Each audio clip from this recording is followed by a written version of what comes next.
वचन बाबूजी महाराज भाग चौथा, वचन नंबर 46। आगरा 24 दिसंबर सन 1939। सत्संगी का निशाना ये होना चाहिए कि कर्म भर्म छूटकर सूरज जागे और शब्द की धार में लगे।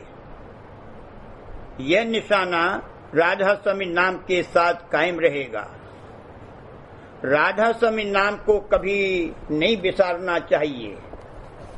भ्रम ये है कि ये मान लिया गया है कि इस संसार में सुख मिल सकता है और इसी ख्याल से कर्म होते हैं। कर्म भ्रम छोड़ने के लिए पहली बात यह है कि संसार से उदास हो। परमार्थ के लिए कोमलता और सरलता की जरूरत है। हर एक शख्स को जो राधा स्वामी मत में शामिल हुआ है अपने निशाने को कायम रखना चाहिए ताकि परमात्मा की चाल दुरुस्ती से चलती रहे। निशाना नाम के साथ कायम रहेगा। सच्चा जाति और ध्वन्यात्मक नाम राधा स्वामी जो बतलाया गया है उसको कभी नहीं बिसरना चाहिए। अगर अभी अंतर में उस ध्वन्यात्मक नाम को पकड़ने और ग्रहण करने की काबिलियत नहीं आई है तो उसका जो वर्ण में रूप है उसको अपने हृदय में बसा लेना चाहिए। यही दृष्टि के साथ राधा स्वामी का इष्ट धारण करना है। इष्ट पक्का और सच्चा होगा तो निशाने से नहीं हटने पावेगा। निशाना ये है कि कर्म भ्रम से छूटकर हमारी सुर्त जागे और अंतर में जो सत्य शब्द की धार आ रही है उसमें लगे।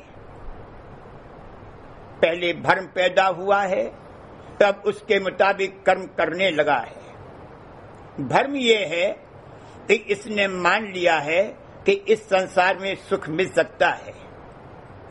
इसलिए पहली चीज जो इसको कर्म भ्रम से छुड़ाकर परमात्मा की जानिब इसका रुख लावे वो ये है कि इस संसार से उदास और उपराम हो। अंतर में ये तजुर्बा होने और भासने की जरूरत है कि संसार और संसार का सब सामान नाशवान और क्षणभंगी है। दुख तो दुखदाई है ही, मगर जिसको यहाँ सुख कहते हैं वो भी ऐसा ही क्षणभंगी सुख है जिसके साथ में दुख लगा हुआ है। जो बादशाहों का बादशाह है उसको भी चैन, धीरज और शांति नहीं प्राप्त है। चैन इस देश में है ही नहीं। जिसको दुनिया का सामान नहीं मुयस्सर है वो भी बेचैन है और जो रोज 100-100, 200-200 रुपए कमाने का काम करता है और कमाता है वह भी बेचैन है। त्रियताप से कोई बचा हुआ नहीं है और न कोई बच सकता है। ऐसी हालत जब जगत की भासेगी तब यहाँ से चित्त हटेगा और परमात्मा की खोज व तलाश पैदा होगी। पिछले जमाने में परमात्मा के अधीन जीविका थी और अब इस समय में जीविका के अधीन परमात्मा है। इसका मतलब ये है कि सिर्फ इतना दुनिया में बर्ताव रखे कि जीवन भर चले उसमें हर्ज नहीं है। कारज मात्र बरतना चाहिए। अपना और अपने कुटुंब परिवार का मामूली तौर पर पालन पोषण करने के लिए नौकरी या कोई कामकाज करना ही पड़ेगा। उसमें चिंता वगैरह रहती है, मगर वो चिंता ऐसी नहीं होती कि जिससे परमात्मा की कार्रवाई में विघ्न पड़े या कि परमात्मा न कर सके। बरस इसके जिसको दुनिया की वृद्धि की चाह है और इस बात का हौसला है कि हम कोई ऐसा काम करें जिसकी दुनिया और दुनियादार कदर और महिमा करें और संसार में हमारी नामवरी और प्रशंसा हो, उससे परमार्थ कतई नहीं बन सकता। यह बात काबिल याद रखने के है कि जिस कार्रवाई की दुनिया और दुनियादारों में प्रशंसा और तारीफ हो, उसमें परमात्मा का एक तिनका भी नहीं है।